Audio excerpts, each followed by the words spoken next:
Secrets of the Shamanic World. Beyond the walls of the Chadir, a snowstorm raged, while inside, the fire crackled in the hearth. The northern Cam set aside the Jew's harp and, raising his hands to the fire, began to speak to Sao Shiant. Today I'll tell you how I became a Cam. It all began in my previous life. My elder brother and I lived together. He was 30 years old and I was 20. Our parents had passed away earlier.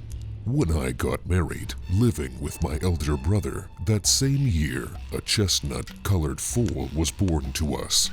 By all signs, the foal promised to become an excellent horse. In the autumn of that same year, I fell ill and died. However, while lying there lifeless, I could hear everything that people around me said. I felt as though I had fallen asleep, even though I couldn't move or say anything. I clearly heard them making the coffin and digging the grave. I lay there as if alive, grieving that they were preparing to bury me when I could still come back to life. But they placed me in the coffin, lowered me into the grave, and began to fill it with earth.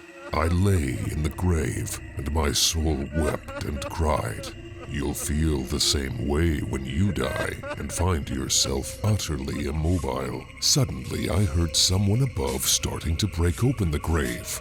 I was overjoyed, thinking that it must be my elder brother, who, having realized that I was still alive, wanted to dig me out. Finally, the lid of the coffin opened and I saw 4 black men whom I had never seen before. They lifted me and, sitting my body on the coffin, turned me to face our house. I could see the fire in the window and smoke was coming from the chimney. Suddenly, from somewhere deep within the earth, I heard the roar of a locomotive. The roar grew louder and closer.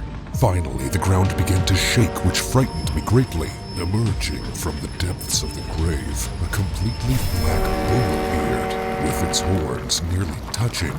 The bull caught me between its horns and descended back through the same hole through which it had just ascended. We reached the place where the house stood. A voice, as if an old man's, was heard saying, "Hey, you guys, it seems our son brought a person. Come out quickly and bring his burden." Black, dry-looking people rushed out, took the person, carried him into the house, and sat me on the palm of the old man. The old man, holding me to determine my weight, said to those around, "Take him back upstairs. It appears that fate has appointed him to be conceived up there." The bull, again gripping me with its horns, carried me back up the old path and placed me in the same spot. This old man was Erlik. When I, a living dead, finally regained my senses, it was already night, and it was dark. After a while, a black raven suddenly flew in and, sticking its head between my legs, lifted me and flew up with me. There was an opening up there, and through it, we flew to another place. The sun and the moon were shining here as well. The people here all had raven heads, but their bodies were human. Again, from inside, a voice as if an old man's was heard saying, "Hey guys, our son seems to have brought a person. Come out and carry him." The guys who rushed out grabbed me and carried me into the house. They sat me on the palm of a gray-haired old man. The old man, feeling my weight on his palm, said, "Guys, take him and put him in the very top nest." This old man was Ulgen. There stood a large tree, the size of which was hard to compare to anything. Its top, I suppose, reached all the way to the sky. At the base of each of its branches were nests the size of a good stack of hay, covered with snow. They placed me in the topmost nest, where they put the white shamans of the sky. The black shamans of Erlik are placed in the lower nests of the world tree. When I lay down, a winged white reindeer landed and perched on the nest. The reindeer's teats came right into my mouth, and I began to suckle them. I lay there for exactly 3 years. The more I suckled the reindeer, the smaller and smaller my body became, until it finally became as small as a thimble. This reindeer was my mother animal, which nurtures the human coot. As I lay in my nest, one day I heard the voice of the same old man who had spoken to one of his sons. "Young man, go down to Middle-earth and return with a wife for yourself." Was pleased with this event, and even held a feast and danced. I heard the thunder of a shamanic drum in Middle-earth, and the sounds of a song reached me. They gradually grew louder, coming closer and closer until finally the head of a person appeared in the exit hole from below. I saw a man of medium height, of graceful build, with already graying hair. As soon as he stood up, he placed the mallet of his drum against his forehead. Immediately, he turned into a bull with a single horn blowing from the middle of his forehead. With one strike, he broke open the doors of the barn where the woman was locked, and together with her descended. Sure, the double of a person. Finally, as I lay in my nest for the 3rd year, I heard the voice of the old man saying, "His years have been fulfilled. Now lower our child down to Middle-earth. Let him enter the woman with the name given by us, Northern Cam. And do not utter this name in the sacred month, Ar Sarga Atamat." And so, with songs and blessings, they lowered me down to Middle-earth.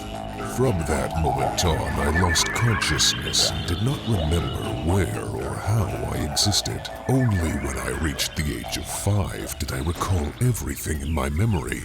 I remembered how I was born and lived on Earth before, how I was reborn above, and how I witnessed the shaman's manifestations there. At the age of 7, I was possessed by spirits, involuntarily singing and being initiated into service. At 8, I started doing shamanic rituals, performing sacred dances. At 9, I was already known, with rumors spreading about me. And at 12, I became a great shaman. It turned out I was born 15 miles away from where I originally lived in my first birth. My wife had already remarried.